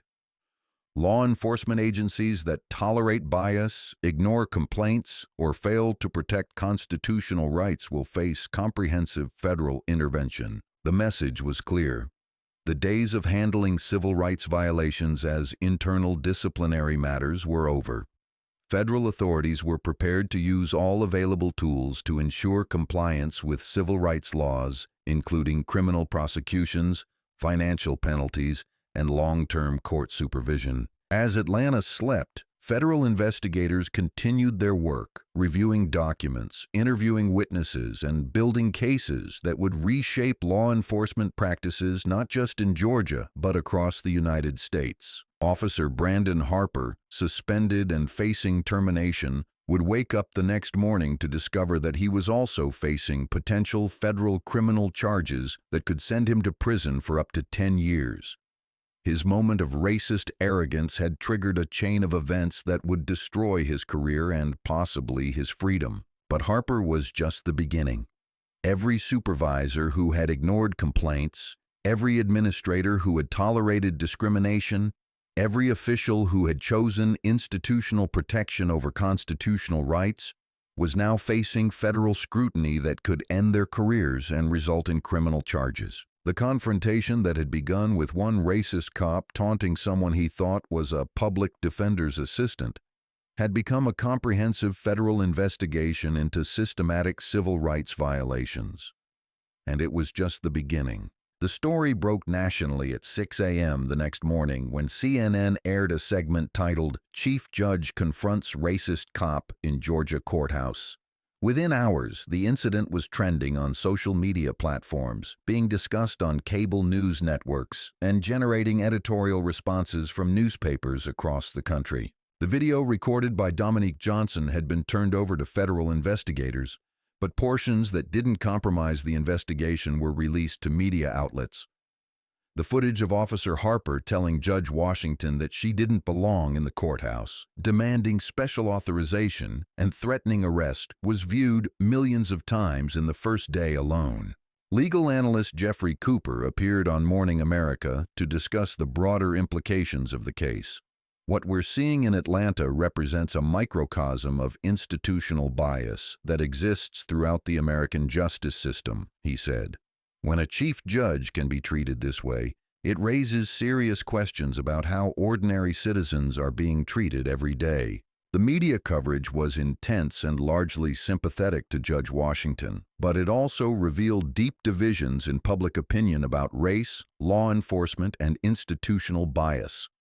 Social media platforms became battlegrounds where supporters praised Judge Washington's dignity under pressure, while critics suggested she had overreacted to routine security procedures. Conservative commentator Sarah Mitchell appeared on Fox News to argue that Judge Washington should have identified herself immediately rather than allowing the situation to escalate. If she had simply shown her judicial credentials at the beginning, this entire confrontation could have been avoided, Mitchell said. The comment sparked immediate pushback from civil rights advocates who pointed out that citizens should not have to prove their importance to receive equal treatment under the law. Harvard Law professor David Chen issued a statement responding directly to Mitchell's criticism. The suggestion that Judge Washington should have identified herself to avoid discrimination fundamentally misunderstands the nature of civil rights, Chen said. Constitutional protections apply to all citizens, not just judges. The problem is not that she failed to prove her importance quickly enough. The problem is that Officer Harper assumed she was unimportant based on her race. The media coverage also brought renewed attention to similar cases across the country. Reporters began investigating courthouse security practices in other jurisdictions, interviewing civil rights attorneys about their experiences, and documenting patterns of discrimination that had previously received little attention. The Washington Post published an investigative piece revealing that complaints about courthouse security discrimination had been filed in over 30 states in the previous year alone. Most of these complaints had been dismissed by local authorities with minimal investigation, but the federal response in Atlanta was encouraging victims in other jurisdictions to come forward. Judge Washington found herself at the center of a national conversation about race, justice, and institutional accountability. Interview requests poured in from major news networks, documentary filmmakers, and legal publications. She accepted a limited number of interviews, using each opportunity to focus attention on systematic reform rather than personal vindication. During an appearance on the Today Show, she was asked whether she was satisfied with the federal investigation's progress. "This was never about my personal satisfaction," she replied. "This was about ensuring that every person who enters a courthouse receives equal treatment regardless of their race, economic status, or appearance. The federal investigation is a necessary step, but the real measure of success will be whether these reforms prevent future discrimination." The interview was watched by over 2 million viewers and generated thousands of comments on social media. Many viewers shared their own experiences with discrimination in government buildings, creating a national conversation about bias in public institutions. Meanwhile, the media attention was having unintended consequences for the law enforcement officers involved. Officer Harper, who had been suspended pending termination, found his name and photographs circulated widely on social media platforms. Death threats began arriving at his home, forcing him to relocate his family and hire private security. Sheriff Blake held a press conference to address the growing media attention and try to control the narrative around his department's handling of the situation. "While we cannot comment on the specifics of the ongoing federal investigation," he said, "I want to assure the community that the Sheriff's Department is committed to fair and equal treatment for all citizens." The press conference was a disaster. Reporters pressed Blake about the 17 complaints against Harper that had been dismissed, the systematic disparities in security screening, and his own knowledge of discriminatory practices. His evasive answers and defensive posture only reinforced the impression that his department had tolerated civil rights violations for years. Channel 7 investigative reporter Maria Santos had spent the day interviewing courthouse visitors and uncovered additional incidents that hadn't been previously reported. Her evening news segment featured interviews with 5 different people who described discriminatory treatment by Harper and other security officers. "The pattern is unmistakable," Santos reported. "Multiple witnesses describe identical treatment: Black visitors subjected to additional screening, Hispanic visitors questioned about their purpose in the courthouse, and elderly minority residents treated as potential threats. This wasn't one officer having a bad day. This was systematic discrimination operating in plain sight." The investigative report included hidden camera footage showing the stark differences in how white and minority visitors were treated at the security checkpoint. White visitors moved through quickly with minimal interaction, while minority visitors were routinely subjected to additional questions, extended searches, and hostile treatment. The footage was devastating because it showed that the discrimination wasn't subtle or hidden. It was obvious, consistent, and witnessed by dozens of people every day. The question wasn't whether discrimination was occurring, but why it had been allowed to continue for so long without intervention. Legal experts began appearing on news programs to discuss the potential criminal liability facing the officers involved. Former federal prosecutor Angela Davis explained on MSNBC that Section 242 of the Federal Criminal Code made it a felony to willfully deprive someone of civil rights under color of law. Officer Harper faces potential criminal charges that could result in up to 10 years in prison, Davis explained. The evidence suggests that he knowingly and willfully violated Judge Washington's constitutional rights, which meets the standard for federal criminal prosecution. The prospect of criminal charges added a new dimension to the story. This wasn't just about employment consequences or civil liability. Law enforcement officers who violated civil rights could face the same criminal penalties as any other federal crime. The media attention also attracted the attention of legal advocacy organizations that specialized in police misconduct cases.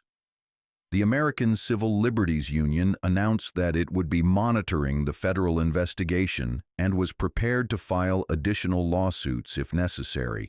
The Atlanta courthouse case represents a textbook example of institutional racism in law enforcement, said ACLU attorney Michael Johnson.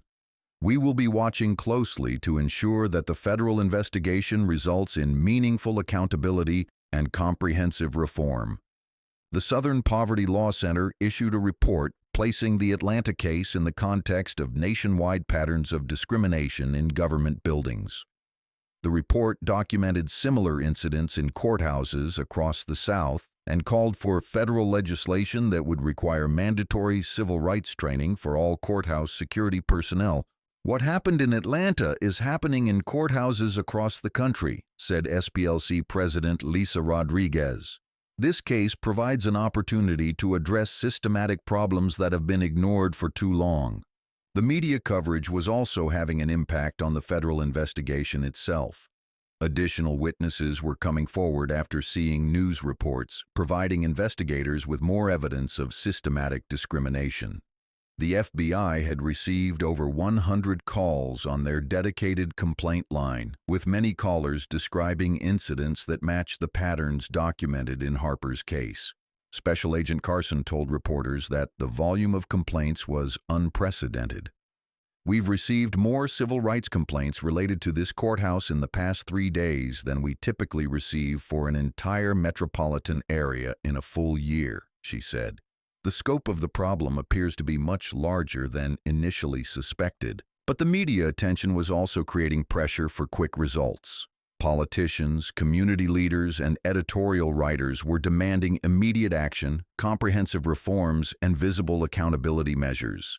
The federal investigation, which would normally take months to complete, was being conducted under intense public scrutiny. Judge Washington used her media appearances to keep attention focused on systematic reform rather than individual punishment. During an interview with Anderson Cooper, she was asked whether she wanted Officer Harper to face criminal charges. "Mr. Cooper, my focus is not on punishment but on prevention," she replied. "Officer Harper's conduct was wrong and should have consequences, but the real goal is ensuring that no other person experiences what I experienced. That requires changing systems, not just changing personnel." The interview was widely praised for its focus on institutional change rather than personal revenge. Editorial writers across the country commended Judge Washington for using her position and media platform to advocate for comprehensive reform rather than individual retaliation. But not all of the media coverage was positive. Conservative blogs and social media accounts began circulating conspiracy theories, suggesting that Judge Washington had orchestrated the entire confrontation as a way to advance her political career or promote a racial agenda. These conspiracy theories were quickly debunked by the timeline of events and the testimony of multiple witnesses, but they continued to circulate among people who were uncomfortable with the implications of the case. The suggestion that a chief judge would subject herself to public humiliation as part of an elaborate publicity stunt revealed more about the commentators' biases than about the actual events. The media storm continued to build throughout the week, with new developments, additional witnesses, and expert analysis keeping the story in the headlines. But the real impact of the coverage wasn't just in raising awareness about the specific incident in Atlanta. The national media attention was forcing a conversation about institutional racism that many Americans had been avoiding. Courthouse security became a metaphor for broader questions about equal treatment, constitutional rights, and the responsibility of public institutions to serve all citizens fairly. The story resonated because it captured something fundamental about the American experience with race and justice. A highly qualified, accomplished woman had been treated as a criminal simply because of her appearance. When she revealed her true identity and authority, the discrimination she had experienced couldn't be dismissed or minimized. Judge Washington's dignity under pressure, her focus on systematic reform rather than personal vindication, and her commitment to using her authority to protect others had transformed what could have been just another story about individual racism into a national conversation about institutional change. The media coverage was intense, sometimes unfair, and occasionally counterproductive, but it was also necessary. The problems at the Atlanta courthouse had been allowed to continue for years because they had been invisible to people with the power to fix them. The media attention had made the problems visible, the federal investigation had made accountability possible, and Judge Washington's leadership had made comprehensive reform inevitable. The confrontation between a racist cop and a chief judge had become something much larger, a national reckoning with institutional bias, a demand for equal justice, and a demonstration that change was possible when people had the courage to speak truth to power. Special Agent Carson's criminal investigation moved swiftly once the full scope of the civil rights violations became clear. The FBI had assembled a team of 6 agents specializing in civil rights crimes, and they were working around the clock to build cases that would stand up in federal court. The evidence against Officer Harper was overwhelming. The recorded confrontation with Judge Washington, combined with the documented pattern of discriminatory treatment toward other courthouse visitors, easily met the federal standard for willful deprivation of civil rights under color of law. But the investigation had expanded far beyond Harper. Federal prosecutors were examining the conduct of every supervisor who had received complaints about discriminatory treatment and failed to take appropriate action.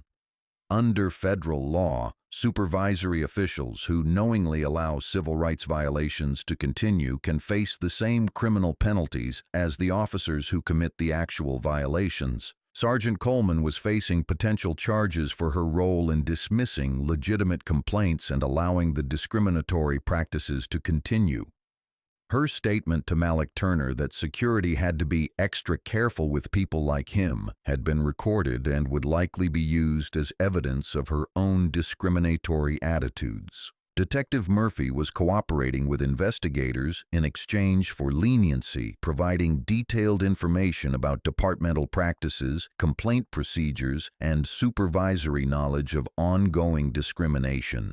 His cooperation was crucial to building cases against higher-ranking officials who had been insulated from direct involvement in the day-to-day discrimination. But the most significant development came when federal investigators discovered that the discriminatory practices at the courthouse had been documented in internal reports that were never made public.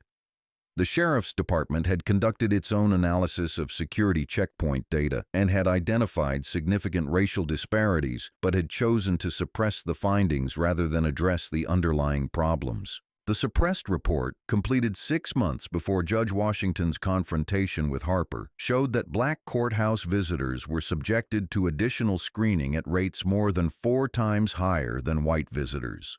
Hispanic visitors were questioned about their courthouse business at rates 3 times higher than average, and elderly minority visitors were subjected to hostile treatment at rates that suggested systematic bias. The report had been prepared by Deputy Chief Foster's office and had been forwarded to Sheriff Blake with a recommendation for immediate policy changes and retraining.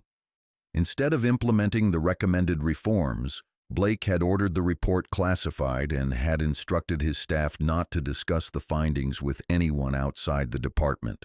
The suppression of the internal report transformed the federal investigation from a case about individual officer misconduct into a case about institutional cover-up and conspiracy.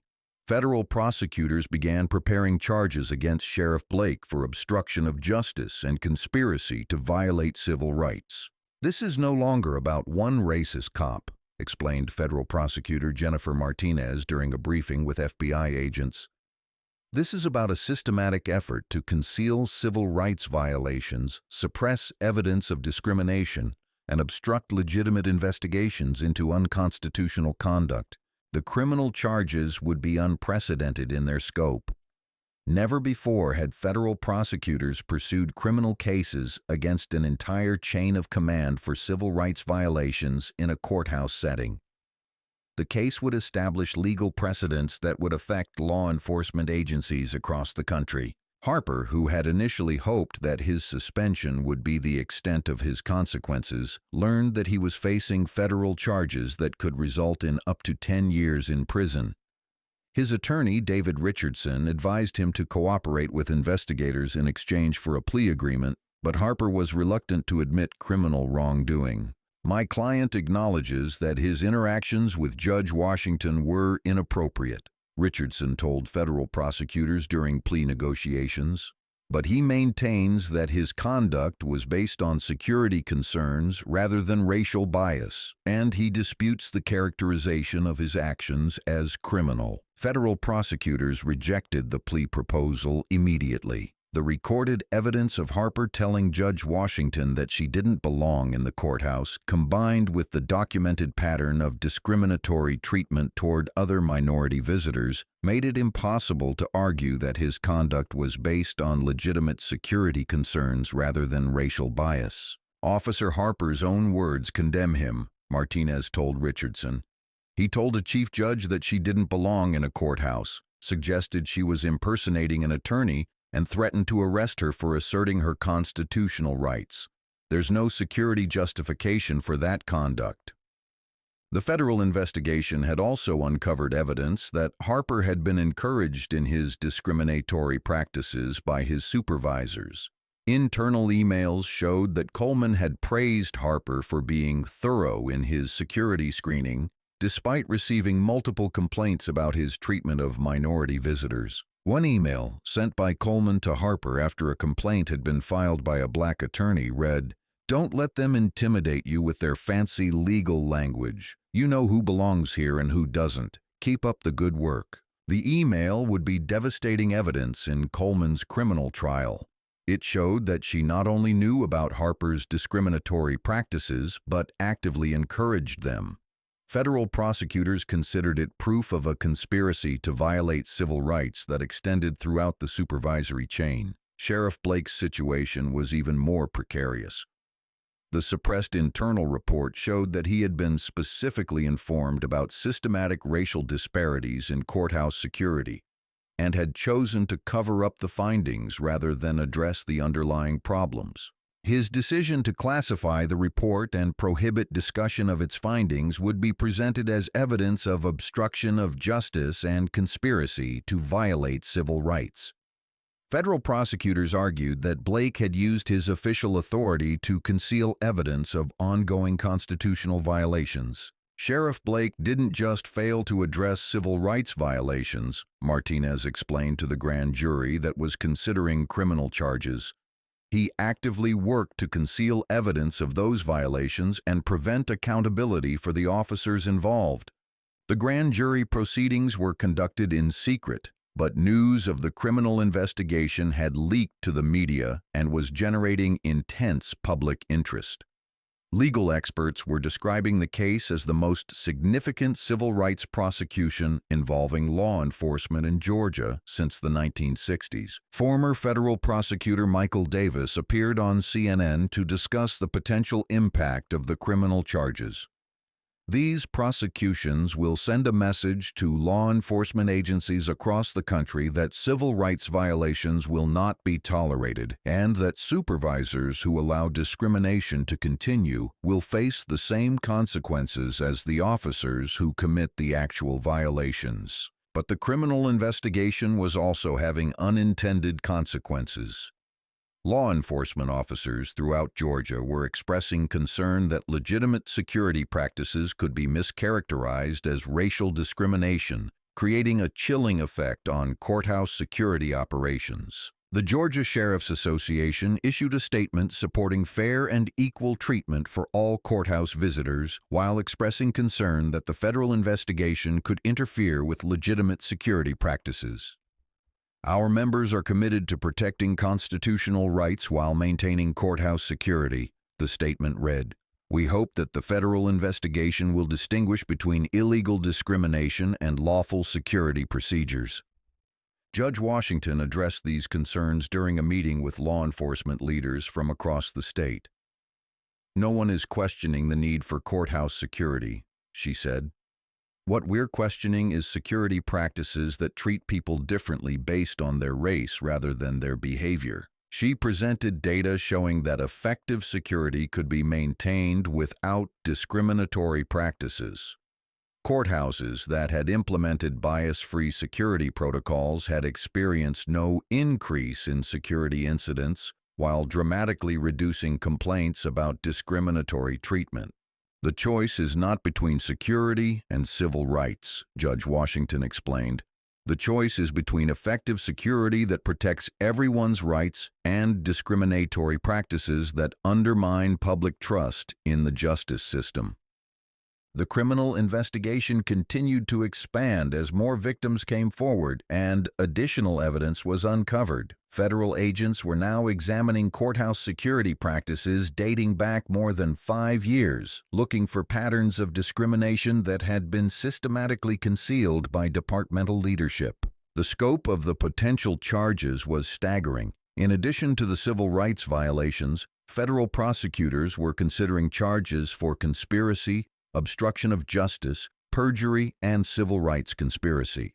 If convicted on all charges, the defendants could face decades in federal prison. But the criminal investigation was about more than punishment. It was about establishing legal precedents that would protect civil rights for generations to come. The prosecutions would demonstrate that civil rights violations in institutional settings would result in serious criminal consequences for everyone involved in perpetuating or concealing them. The federal grand jury was expected to issue indictments within 2 weeks. When those indictments were unsealed, they would mark the beginning of the most significant civil rights prosecution in Georgia's modern history. Officer Harper, who had thought he was confronting an unimportant woman trying to gain access to a courthouse, had instead triggered a federal investigation that would reshape law enforcement practices throughout the region.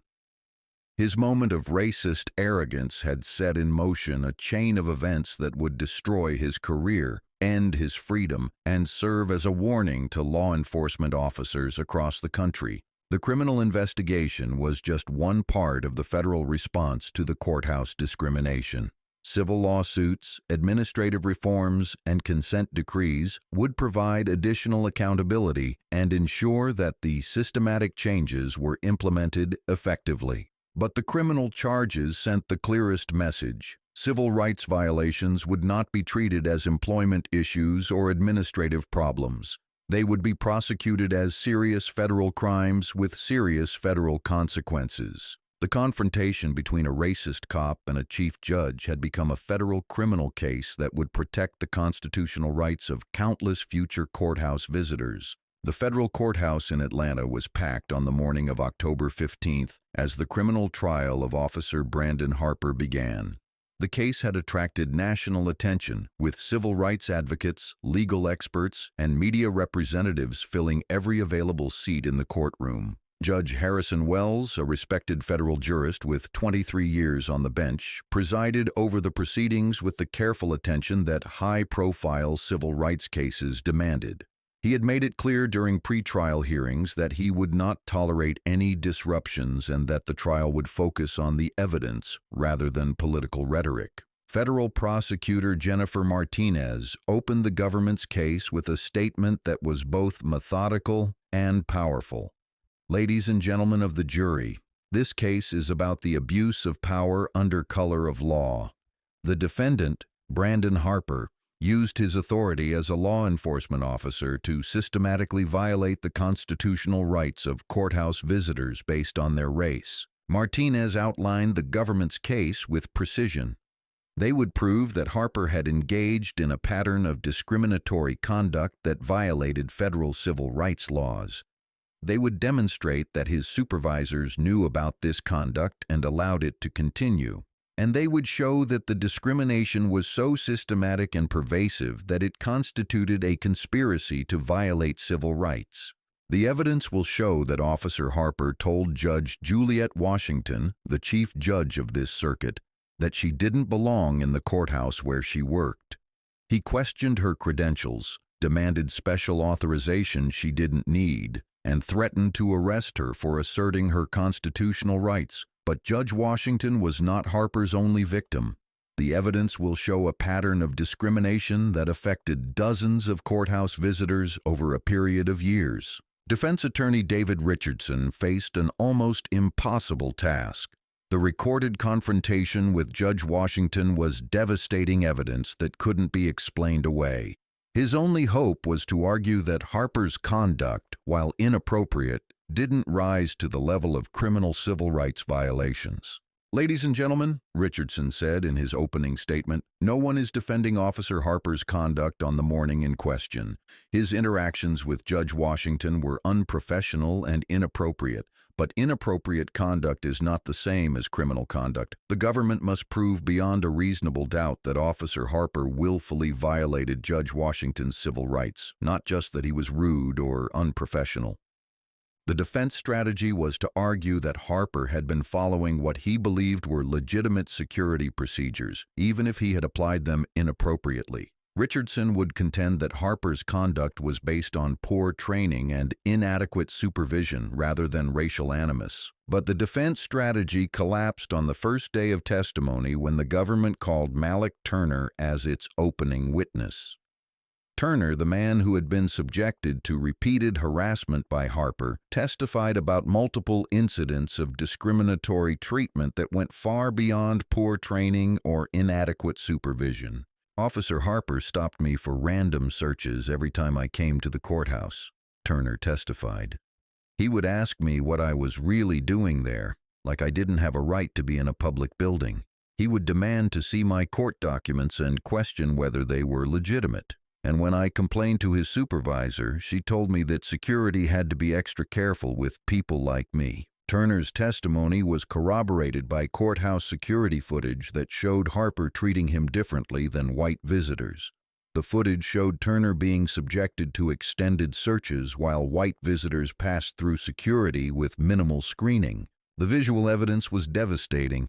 Jurors could see for themselves the stark differences in treatment, making it impossible for the defense to argue that Harper's conduct was based on legitimate security concerns rather than racial bias. Judge Washington's testimony was the centerpiece of the government's case. She took the stand on the third day of trial and provided a detailed, methodical account of her confrontation with Harper. "Officer Harper told me I didn't belong in the courthouse," she testified. "He demanded special authorization I didn't need. He suggested I was impersonating an attorney. He called me nobody and said I was playing lawyer. He threatened to have me arrested for asserting my constitutional rights." Judge Washington's testimony was delivered in the same calm, authoritative tone she used in her own courtroom. She answered questions precisely, acknowledged when she was uncertain about specific details, and maintained her composure even during aggressive cross-examination. Richardson's cross-examination of Judge Washington was respectful but pointed. He tried to suggest that she could have ended the confrontation immediately by identifying herself as a judge, implying that her decision to maintain her anonymity had contributed to the escalation. "Judge Washington," Richardson asked, "wouldn't it have been simpler to show Officer Harper your judicial credentials at the beginning of the encounter?" Judge Washington's response was measured but firm. "Mr. Richardson, the Constitution protects the rights of all citizens, not just judges. I shouldn't have had to prove my importance to receive equal treatment under the law." The answer crystallized the entire case. Harper hadn't violated Judge Washington's rights because she was a judge. He had violated her rights because he had treated her differently based on her race, and the fact that she happened to be a judge had simply made it impossible to ignore or cover up the violation. The government also called Kendra Matthews, the court clerk who had documented dozens of incidents of discriminatory treatment by Harper and other security officers. Her meticulous records provided crucial corroboration for the pattern of discrimination that the government was trying to establish. "I kept these records because I was afraid something like this would happen," Matthews testified. "I saw Officer Harper treat people of color differently than white visitors every day, and I knew that eventually someone would be hurt by his conduct." Matthews's records showed that Harper had subjected black courthouse visitors to additional screening at rates more than 4 times higher than white visitors. Her documentation included dates, times, specific incidents, and witness information that made it impossible for the defense to argue that the discrimination was isolated or accidental. The most damaging testimony came from Detective Murphy, who had agreed to cooperate with federal investigators in exchange for leniency. Murphy testified about conversations with Harper and Coleman that revealed their discriminatory attitudes and showed that the bias was intentional rather than unconscious. Officer Harper told me that he could spot trouble as soon as people walked through the door, Murphy testified. When I asked him what he meant, he said that certain types of people just looked like they didn't belong in a courthouse. When I pressed him for specifics, he made it clear that he was talking about Black and Hispanic visitors. Murphy also testified about Coleman's role in encouraging the discriminatory practices and dismissing legitimate complaints. His testimony revealed that the discrimination wasn't just tolerated by supervisors, but actively supported by them. Sergeant Coleman told me that complaints from minority visitors were usually just attempts to play the race card, Murphy testified. She said that we shouldn't let political correctness interfere with our security responsibilities. The government's case was overwhelming. Recorded evidence, security footage, documented patterns of discrimination, and testimony from multiple witnesses had established beyond any reasonable doubt that Harper had systematically violated the civil rights of courthouse visitors based on their race. But the trial was about more than just Harper's individual conduct. The government was also prosecuting Sergeant Coleman and Sheriff Blake for their roles in the conspiracy to violate civil rights. Coleman's trial began immediately after Harper's conviction. The evidence against her was equally damning, including the internal emails where she had encouraged Harper's discriminatory practices and the testimony of multiple officers who described her explicit instructions to treat minority visitors with extra suspicion. The prosecution of Sheriff Blake was the most significant because it established the principle that high-ranking officials could be held criminally responsible for civil rights violations committed by their subordinates if they knew about the violations and failed to stop them. The suppressed internal report was the key evidence against Blake. The report had documented systematic racial disparities in courthouse security and had recommended immediate reforms. Instead of implementing the reforms, Blake had classified the report and instructed his staff not to discuss its findings. Sheriff Blake didn't just ignore civil rights violations, Prosecutor Martinez argued during closing statements. He actively worked to conceal evidence of those violations and prevent accountability for the officers involved. He used his official authority to obstruct justice and perpetuate a system of discrimination. The trials attracted national attention and established important legal precedents. The convictions sent a clear message to law enforcement agencies across the country that civil rights violations would result in serious criminal consequences for everyone involved, from line officers to department heads. Harper was sentenced to 8 years in federal prison. Coleman received 6 years.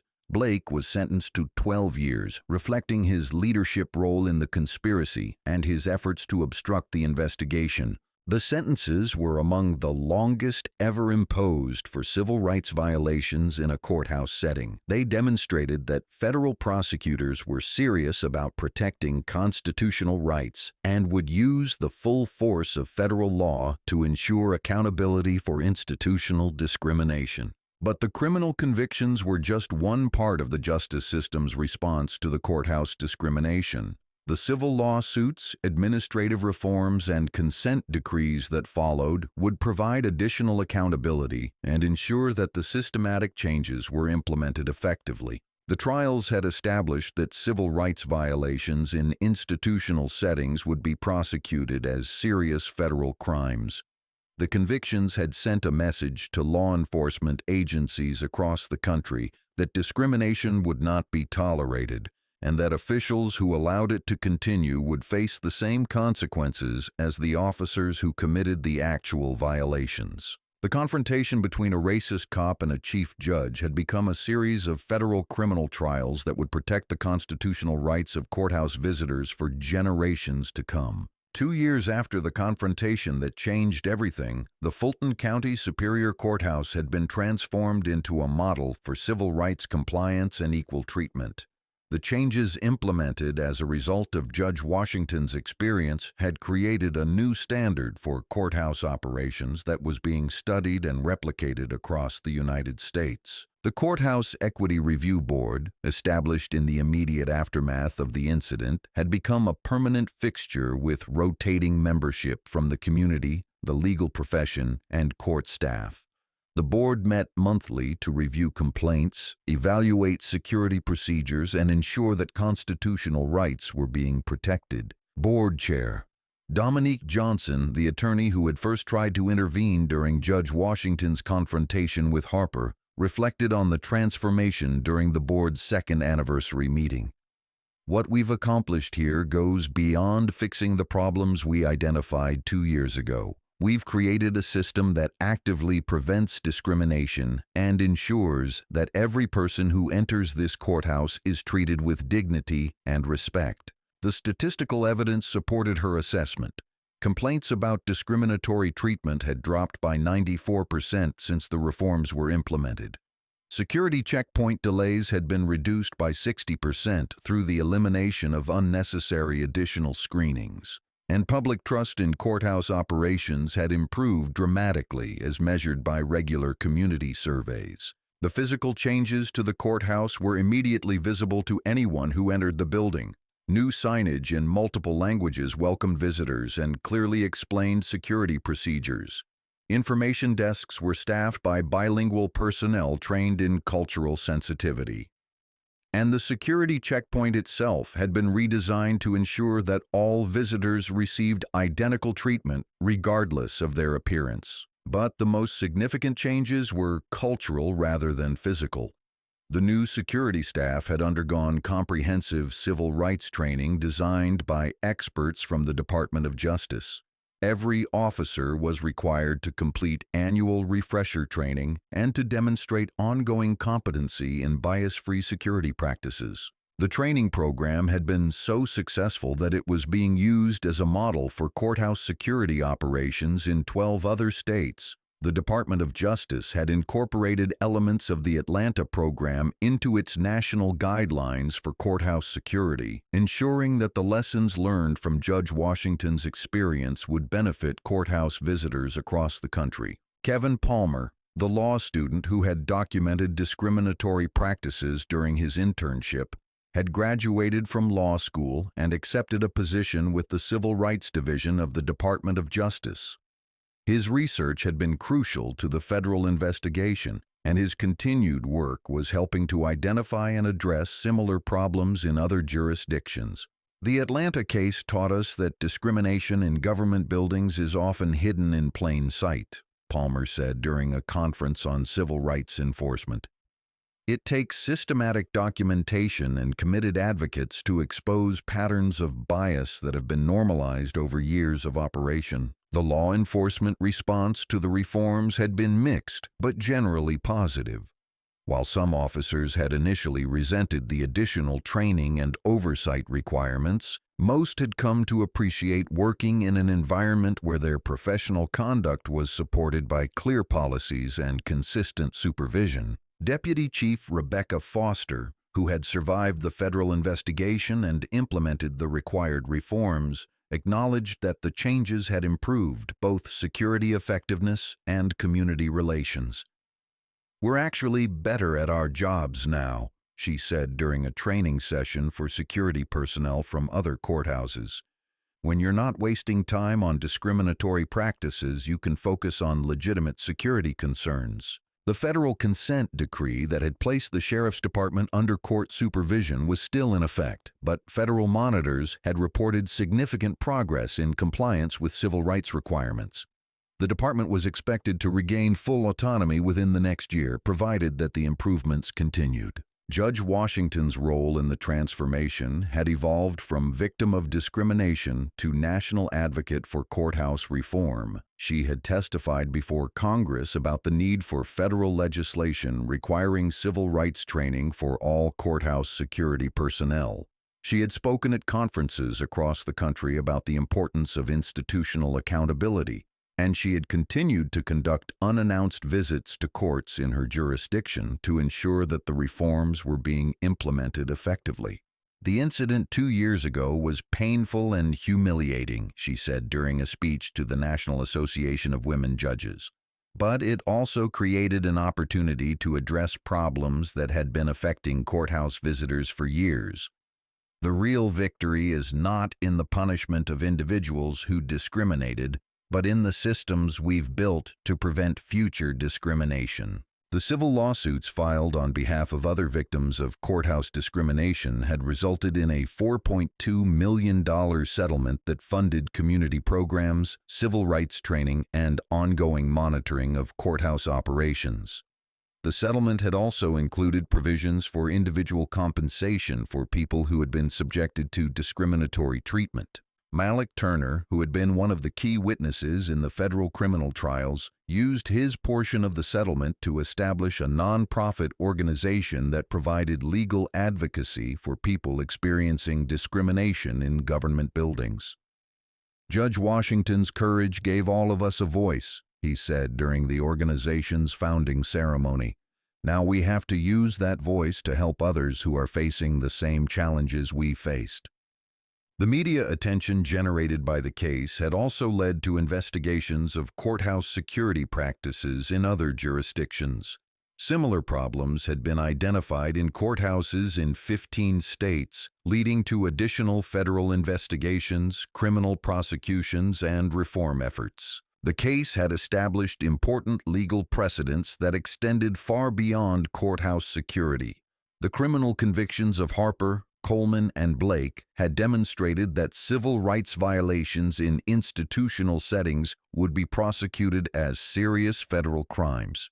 The civil settlement had shown that discriminatory practices could result in significant financial consequences, and the consent decree had proven that federal oversight could effectively reform law enforcement agencies with histories of civil rights violations. Legal scholars were describing the Atlanta case as one of the most significant civil rights enforcement actions of the 21st century.